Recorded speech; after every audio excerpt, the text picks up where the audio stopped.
Selamat datang di Tenda Besar News, channel yang menyajikan berita-berita terhangat dan populer tentang politik, ekonomi, budaya, tokoh nasional, tokoh agama, publik figur, dan khazanah di seluruh Nusantara. Mari anak bangsa berkolaborasi membangun negeri.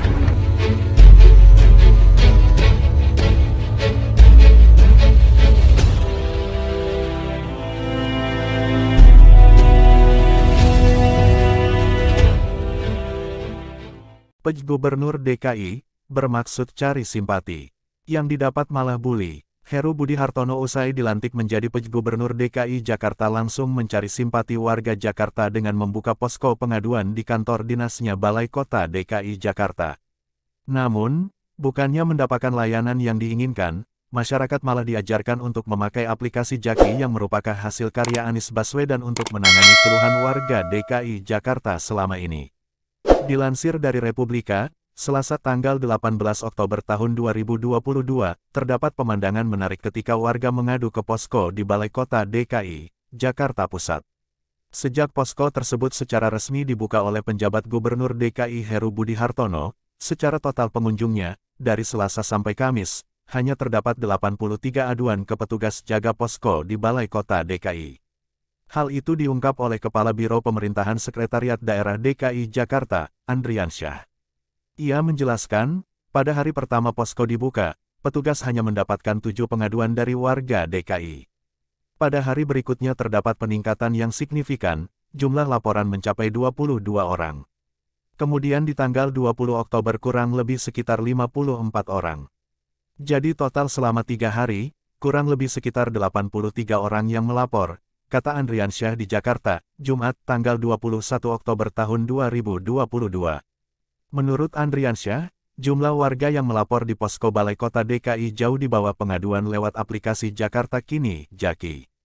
Seperti diketahui bahwa aplikasi tersebut baru dirintis pada era Gubernur DKI Anies Rashid Baswedan. Adapun pada era Basuki Cahayapurnama alias Ahok, Pemprov DKI juga memiliki kanal pengaduan KLE. Hanya saja, aplikasi tersebut milik swasta. Andriansyah mengungkap, jumlah aduan Jaki merekam setidaknya 100 laporan per hari. Untuk meja aduan, di mana paling banyak aduan disampaikan dari wilayah Jakarta Pusat, dan sama usulan yang paling banyak terkait bantuan sosial, ungkap Andriansyah. Nampak Heru Budi Hartono sempat berinteraksi dengan warga yang mengadukan masalah di lingkungan tempat tinggalnya. Mulai masalah banjir, sertifikat tanah, hingga persoalan izin mendirikan bangunan IMB.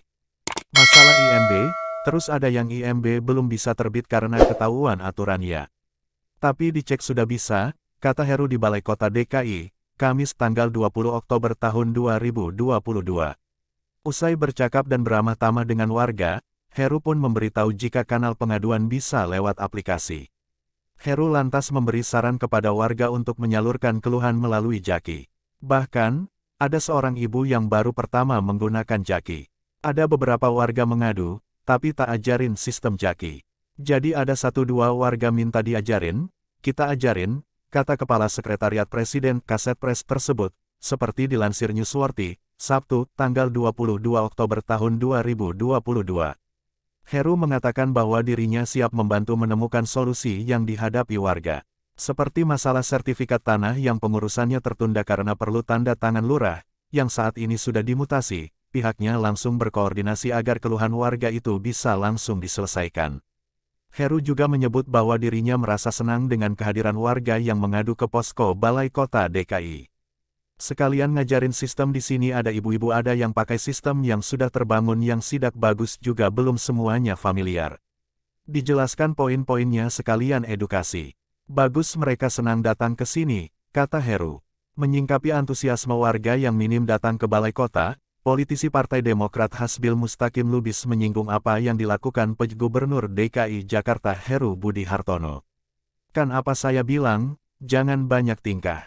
Malah Pak Heru sendiri yang akhirnya mengarahkan pengaduan ke aplikasi Jaki, ucap Hasbil, dikutip dari Twitter pribadinya, Sabtu, tanggal 22 Oktober tahun 2022. Tidak hanya menyindir PJ Gubernur DKI Heru Budi Hartono, Hasbil juga menyenggol para buzzer yang selama ini cibir Anies Baswedan. Buzzer mana buzzer? Tobatlah kalian buzzer, cari kerjaan halal. Tulis Hasbil. Demikian berita yang dapat disampaikan. Jangan lupa bantu channel ini dengan cara subscribe, like, dan tekan tombol loncengnya serta share ke media sosial lainnya jika video ini dianggap bermanfaat. Terima kasih.